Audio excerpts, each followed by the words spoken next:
राम राम जी सभी को। आज हम हमारे लूज़ प्लाजो की स्टिचिंग देखेंगे। तो चलिए शुरू करते हैं। सबसे पहले फ्रंट पार्ट आसन को जोड़ने का काम करेंगे।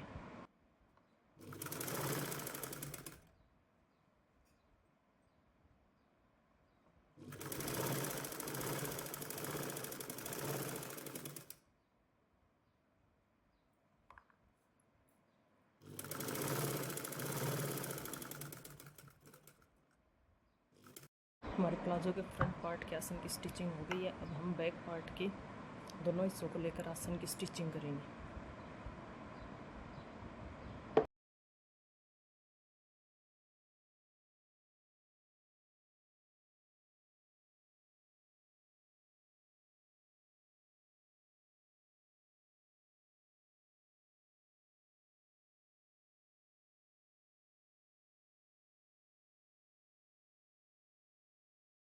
ये हमारा प्लाजो के दोनों पार्ट के आसन की सिलाई हो गई है। ये हमारा बैक पार्ट है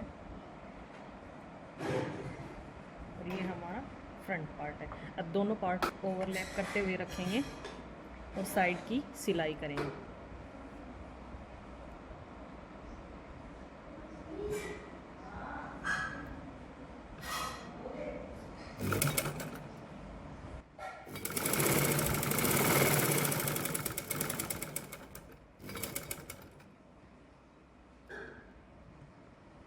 अब इसको घुमाकर एक बार फिर से सिलाई करेंगे। डबल सिलाई से धागा मजबूत हो जाएगा।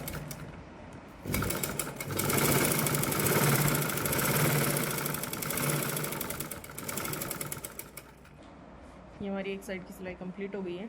अब दूसरी साइड से भी इसी तरह दोनों फैब्रिक को ओवरलैप करते हुए रखेंगे और सिलाई कंप्लीट करेंगे। नीचे एक हिस्से का फैब्रिक है और ये दूसरे हिस्से का फैब्रिक है। अब दोनों को एक साथ रखते हुए ओवरलैप करके रखेंगे और फैब्रिक की सिलाई कंप्लीट करेंगे।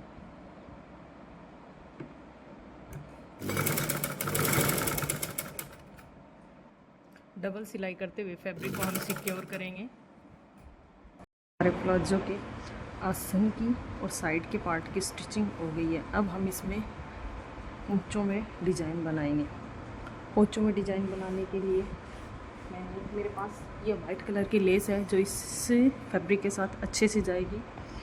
और साथ ही मैंने नीचे से पोंचों के अंदर कपड़े की मुड़ाई करने के लिए यह 2 इंच का फैब्रिक अलग से कट कर लिया है। इसको मैं पेस्टिंग पेपर पे चिपका लूँगी जिससे कि जो पोंचे हैं उसमें सुंदर फिनिशिंग आएगी। ये मेरे पास पेस्टिंग पेपर को भी मैंने 2 इंच में कट कर लिया। अब इन दोनों को आपस में चिपका दूँगी।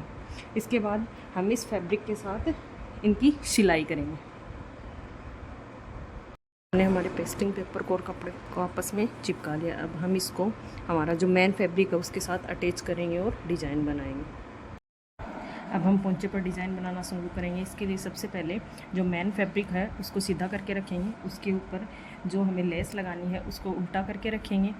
फिर हमने जो पेस्टिंग पेपर पर जिस कपड़े को फ्यूज़ किया है उसको इसके ऊपर रख के यहाँ से सिलाई लगाना शुरू करेंगे। जब हम यहाँ से सिलाई लगाना शुरू करेंगे और फिर इसको ऐसे करेंगे तो यह डिज़ाइन हमारे पोंचों में बन के आएगी और बहुत ही सुंदर डिज़ाइन बनाएगी। चलो शुरू करते हैं।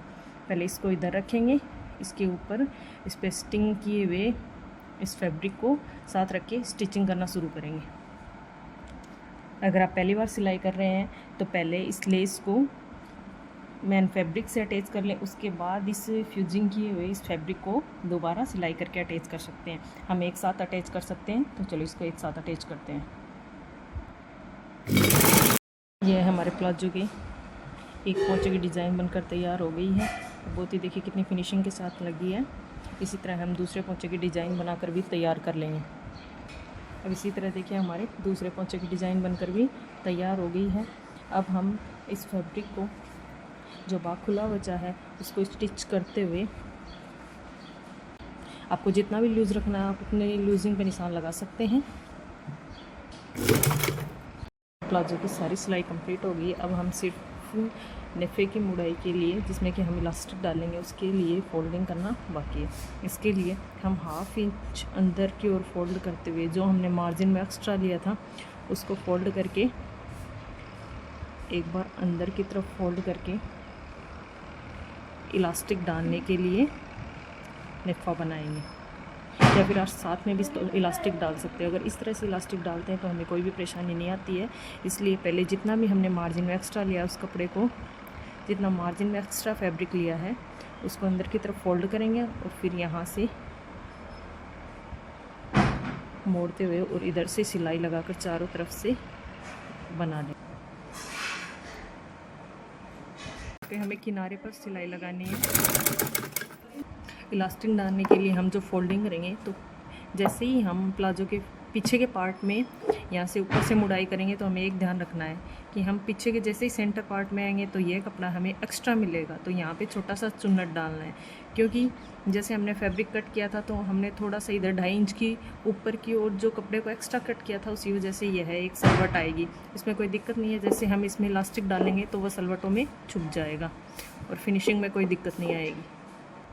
चारों तरफ से सिलाई करके जैसे ही हम वहाँ पे पहुँचेंगे जहाँ से हमने सिलाई शुरू की थी, उससे पहले हमें इतना सा बिना सिलाई किए हुए कपड़ा छोड़ना है, जिससे कि हम इलास्टिक को अंदर की तरफ डालेंगे। जैसे कि मैंने ये स्पेस छोड़ दिया है, यहाँ से हम इलास्टिक को अंदर से डालेंगे। उसके बाद में इस फैब्रिक को भी स्टिच लगा के सिक्योर कर देंगे। अब हम हमारे प्लाजो में डालने के लिए इलास्टिक कट करेंगे। इलास्टिक की लंबाई जो है वो हमें हमारी कमर के हिसाब से रखनी है। जैसे इस प्लाजो की जो कमर की चौड़ाई है वो हमें तैयार करनी है 36 इंच। तो 36 इंच के लिए मैं 28 इंच का जो इलास्टिक है वो कट करूँगी। जैसे यहाँ पे मैं 14 इंच, 14 एंड हाफ, क्योंकि हाफ इंच जो है वो सिलाई में चला जाएगा, इसलिए हम 14 एंड हाफ 14.5 इंच पे कट कर लेंगे। जिसके बाद इसकी जो तैयार लेंथ है वो हमारे पास 14 बच जाएगी और कमर के हिसाब से इसकी जो फिटिंग है वो एकदम से सही आएगी। यहाँ पे हम इसको 14 इंच पे कट कर लेंगे और उसके जो हमने प्लाजो के मेन फैब्रिक में जो इलास्टिक डालने के लिए जो नेफा बनाया उसके अंदर इलास्टिक को डाल देंगे। आप सेफ्टी पिन से, पेन से, किसी भी चीज़ से डाल सकते हैं जिससे कि आपको सुविधा अच्छी लगे। ये सेफ्टी पिन से अंदर इंसर्ट करते हुए नेफे को अंदर डालेंगे।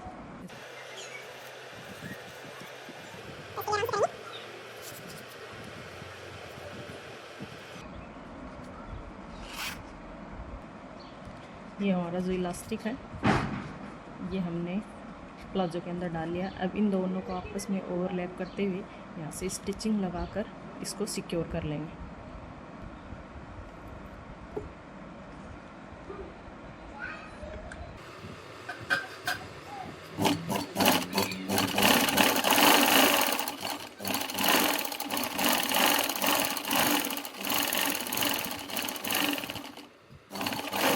हमने जो सिलाई छोड़ी थी इलास्टिक को अंदर डालने के लिए, अब उसी सिलाई को भी कंप्लीट कर दिया है।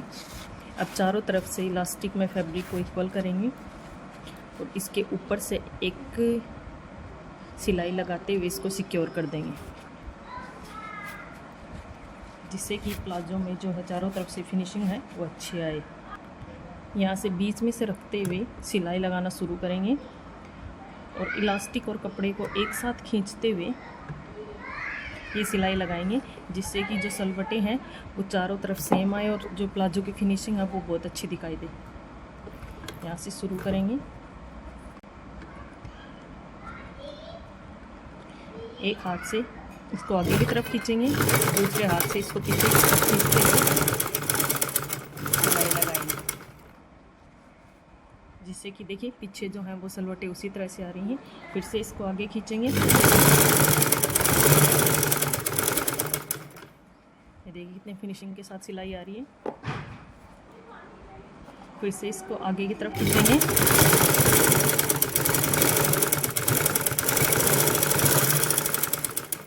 इसी तरफ से हम चारों तरफ की सिलाई कंप्लीट करेंगे। ये देखिए हमारी सिलाई फिर से वहीं तक आ गई है और ये कंप्लीट हो गई है। देखिए कितनी फिनिशिंग के साथ सिलाई लगी है और चारों तरफ जो है ये सलवटें सेम आई हैं और प्लाजो में कहीं कोई दिक्कत नहीं आएगी। ये देखिए हमारे प्लाजो में इलास्टिक डल गया है। ये फ्रंट साइड है, ये बैक साइड है। जब आप प्लाजो को इक्वल पकड़ेंगे तो आपको अच्छे से पता लग जाएगा कि इसकी फ्रंट साइड कौन सी है और बैक साइड कौन सी है, क्योंकि जब हम आसन से इसको ऊपर की तरफ इक्वल करके देखेंगे तो हमारा पीछे का जो हिस्सा है वो थोड़ा सा बड़ा रहता है, ताकि हम बैठें तो हमारे कपड़े में जो झोल ना आए और फिनिशिंग है वो बहुत अच्छी रहे। ये हमारे प्लाजो की सिलाई कंप्लीट हो गई है। एक बार मैं आपको पूरे क्या लुक दिखाती हूँ। हमारे प्लाजो की सिलाई कंप्लीट हो गई है। पोंचों पे भी बहुत सुंदर डिज़ाइन बनी है। इस तरह आप भी लूज़ प्लाजो तैयार कर सकते हैं इलास्टिक के साथ।